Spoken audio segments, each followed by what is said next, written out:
ito po ba maaaring matagalan po kaya, Prof, ano, yung pag-consolidate po? Kasi napakarami po, tawa po not less than 19 yung kasalukuyan po nai-refer na mga anti-political dynasty bill po. Medyo matatagalan, tama ka, kasi unang pagdinig pa lang yung nangyari ngayong linggo. If I understand it, may susunod pa sa February 10. Siguro clarification lang, tama ka, nung pinadala sa amin yung pending bills, 19 yon, pero may nadagdag na dalawa. So 21 na siya.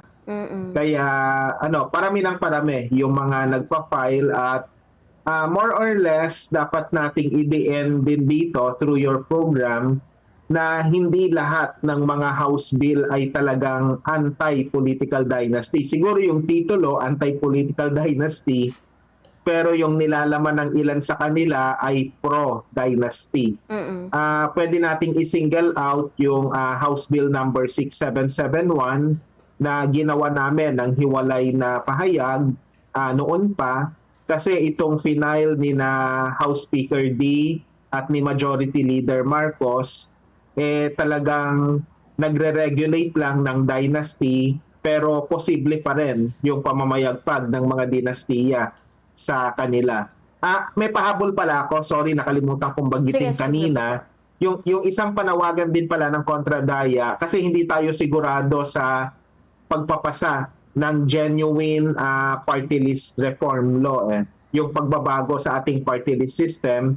Kaya dapat i-incorporate din sa anti-political dynasty law yung pagbabawal na mamayagpag ang mga dinastiya sa party list. Ibig sabihin, hindi lang sila po pwedeng maging party list representative or party list nominee sa panahon ng halalan, dapat hindi rin sila nagwo-work behind the scenes para mag-bankroll o mag-finance ng mga party list group na tumatakbo, tapos mga placeholder at mga dummies nila yung magiging party list nominee or mananalong party list representative. So kasama rin pala yon sa aming demand rin. At sana ma-consider din po. Okay po. Doon sa binanggit nyo kanina, Prof, ano, na ayun, bagamat yung title po ano, nung sinusulong po na bill is anti-political dynasty, pero sabi nyo nga po, kung titingnan yung nilalaman, katulad nung inihain po nila House Speaker D, ay parang nire-regulate lang po ano, yung political dynasty. Yes. Doon po ano, Prof, mas marami po ba doon sa mga inihain or ni-refer po na mga bills yung ganun po, yung parang misleading naman po ano, yung nilalaman po nung nasabi po mga panukala? Okay, magandang tanong yan. Kumbaga, yung lahat ng mga bill ay talagang dapat busisiin nating mabuti. Merong ilan sa kanila na parang House Bill 6771, pero yung iba pa, most of them at least, medyo problematic din yung definition ng dynasty. Kasi yung iba, at yung isinusulong namin hanggang 4th degree of consanguinity.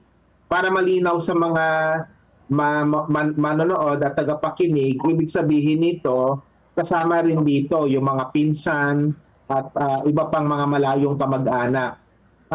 Kasi yung iba hanggang 2nd degree of consanguinity lang yung hinahabol. Kaya para sa amin, sagarin na natin na 4th degree. Sabi ng iba, mahirap daw i-implement yon.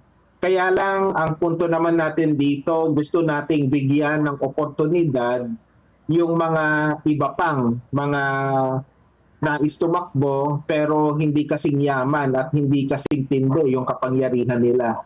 So mainam sana na mas ganon yung ating mindset. At yun yung isa sa mga dahilan kung bakit 4th degree yung aming nais.